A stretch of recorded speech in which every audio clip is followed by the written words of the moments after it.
Destiny this. Right, hi guys, welcome back to another live stream. So this is Destiny Aitsuji. Today's topic is going to be about how to beta read. I'll be covering the beta reader template, tips for writers, tips for readers, the do and the don'ts, some examples. Just a fun fact, I'm an INTJ author, which kind of means I like things with structures. My passing grade is not 5 because I have high expectations, it's a 7.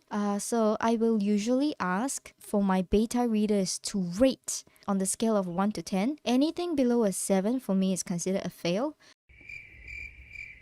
So the first thing that I want to check is the pace of a chapter. For example, is this too much content, too little content? Are you overwhelmed by what's going on? The second is the interest at the start of the chapter. Is this what you are looking for when you started reading the chapter? I have clickbait chapter titles, but the expectations don't match. So this is something that the beta readers can let me know and I can work on it. Thirdly, it's the ending of the chapter. Did I wrap it up on a good cliffhanger?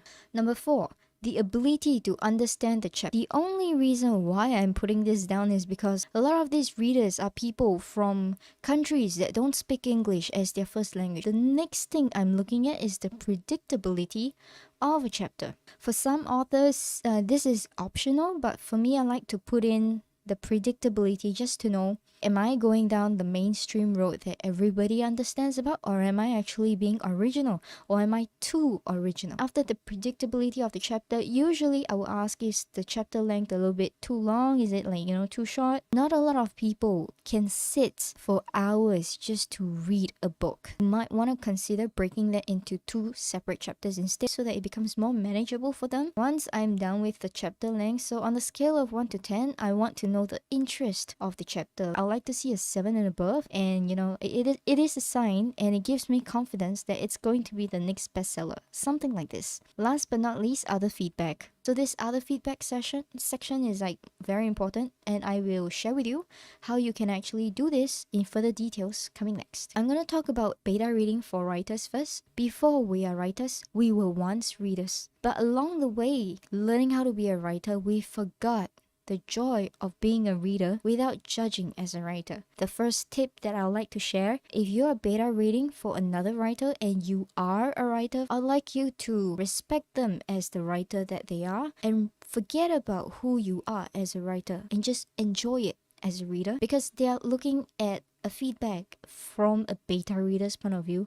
It's not gonna be polite to tell them as a writer because they didn't ask you for opinions as a writer, so you like to keep that to yourself. So there is a huge difference between reading it as a writer and reading it as a reader. As a reader, you enjoy. But as a writer, usually we tend to look at commercial values of this piece. Therefore, I would like you to refrain from judging as a writer or an editor if you are one. Secondly, remain open-minded and neutral to other writers' works. The first thing that you want to bear in mind if you're going to beta read for another writer is if you would enjoy reading this as a reader. So jealousy is a thing that is very common among writers. We tend to judge, we kind of block off all the new perspectives and we think that we are better. This kind of jealousy is damaging. If you're gonna beta read for another writer, you want to help them as a beta reader. You want to enjoy the process. You don't want to tear them down. And if you are a writer and you have writer pals offering to beta read and they give you attitudes that judge you completely, you know that these people are toxic. Remove them from your beta reading list, because this is not going to help you as a writer. If your friend is a writer and they beta read this way,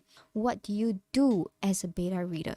You don't comment on writing skills or techniques, but you give your thoughts as a reader would. Think of it as a reviewer. You're a reader sitting in the active seat of reviewing something, just enjoying it and reviewing it, just like watching someone do a live stream and commenting as they go along. That's you as a beta reader. That's all you gotta do as a beta reader. So don't judge, remain open-minded, don't comment on writing techniques or skills, practice humility and gratitude. Everybody has a writing journey to go through, doesn't matter. Practice humility and gratitude. Being a beta reader is a privilege. If a writer doesn't like you, you will not be given the privilege to beta read any of their unpublished works. So don't betray their trust. And last but not least, enjoy reading. Once we're done with the writer section, tips for writers, there's another one for readers. There are many kinds of readers, I know. It doesn't really matter what kind of reader you are, as long as you can give the writer some kind of feedback to help them polish their work. So first and foremost, for readers, when a writer asks you to be a beta reader, they are not looking at criticism. You don't have to be an English teacher, you don't have to be a pro to help the writer improve. That's not what they're looking for when they ask you to be a beta reader. All you have to do is be honest about what you feel and tell them about it. Don't hold back what you want to say just because you're afraid that you will hurt your writer's feelings. No, don't. They want to know. We're not made of glass, even though we often seem like it. Put it this way. Before we actually release this to the wild and be completely annihilated, we want to put this in a smaller pool of people whom we actually trust. It won't hurt as bad because we know that these people actually care for us. We want to put this in a test environment with loving people who will tell us where we're wrong and to give us a chance to correct this before we actually get annihilated by the wild. If you hold back your opinions now, it might be too late for us when we actually release it and the chapter's gone live and everything has gone wrong because you just didn't tell us about it and we didn't know. Yeah, just don't, okay? We are thankful for all the feedback that you give us, so don't hold back. Our feelings are not as important as our desire to improve.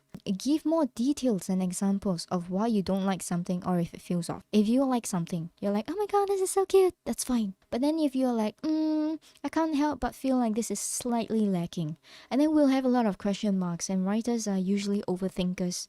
When you say it's slightly lacking, lots of questions come to mind. Where is it slightly lacking? Why is it slightly lacking? How is it slightly lacking? What should I do to make this more fulfilling? We like that you point it out, and we will ask you if it's not enough. So maybe you like to give us examples like, I feel like this is lacking because you said he was kind, but I don't see him doing anything kind other than petting the cat. Like, wouldn't he take it home? If it was me, I would have taken it home, and that would be a really nice gesture and stuff like that.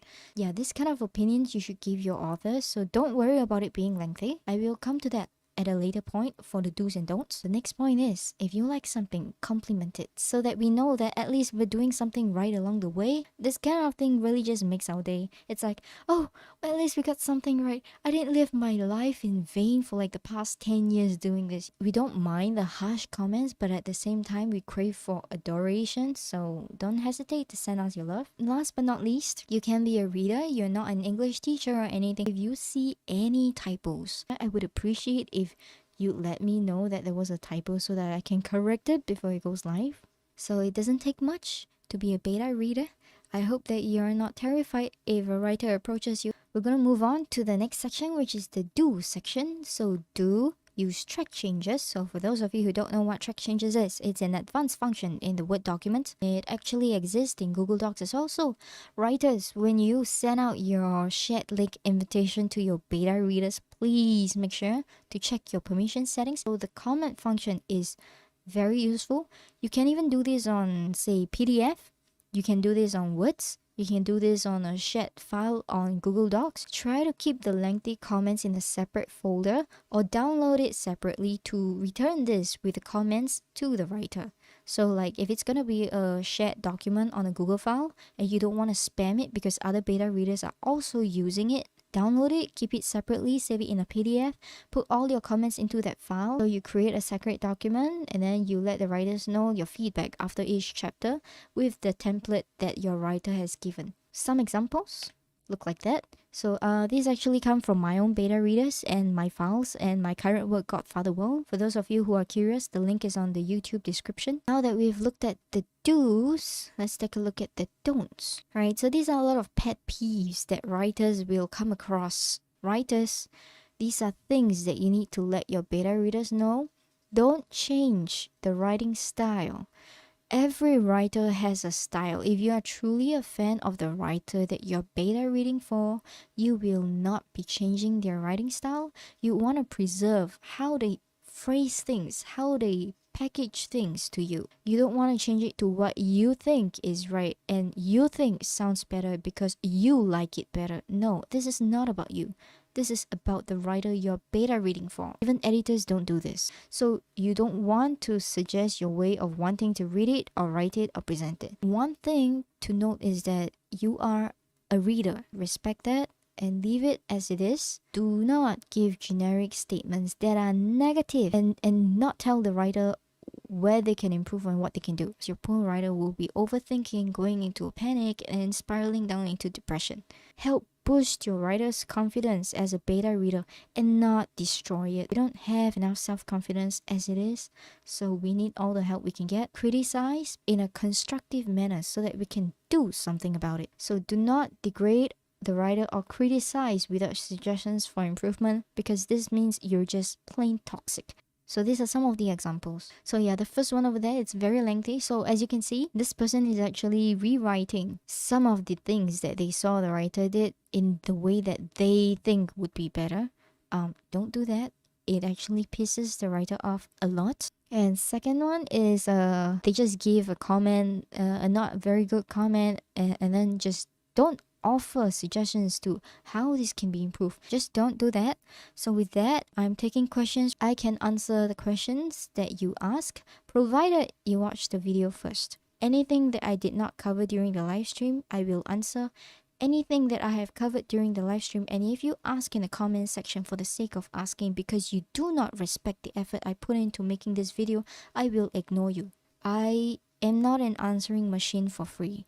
I'm making content like this for the sake of people who would want it, but they don't have the place to look for this kind of content. So please understand where I'm coming from. It's not that I want to be rude. It's just that your time is not as precious as my time in my eyes. So I have limited time. I don't have enough time. I have a lot of things I want to do. I want to value add to people, but I just don't have the means and capability. And if I can't help myself, I can't help you either. You gotta help yourself first. That's it.